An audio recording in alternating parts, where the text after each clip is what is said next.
প্রধান উপদেষ্টা ডক্টর মোহাম্মদ ইউনূসকে নিরপেক্ষতা বজায় রেখে শক্ত হাতে সরকার পরিচালনার আহ্বান জানিয়েছেন বিএনপি মহাসচিব মির্জা ফখরুল ইসলাম আলমগীর।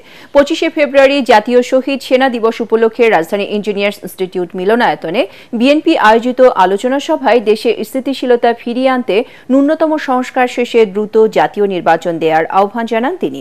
দেশের স্বার্থে কাদা ছোড়াছুড়ি ও অহেতুক বিতর্ক বন্ধ করে সবাইকে ঐক্যবদ্ধ থাকার আহ্বান জানান বিএনপি মহাসচিব। তার অভিযোগ, কিছু মানুষ নানা ইস্যুকে ব্যবহার করে আবারও সবাইকে রাজপথে নামিয়ে বিশৃঙ্খলা অস্থিরতা সৃষ্টির চেষ্টা করছে।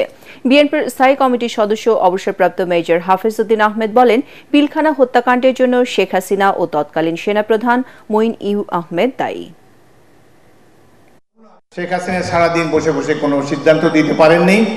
সেনাবাহিনী প্রধানকে ডেকে তার পাশের রুমে বসিয়ে রেখেছেন।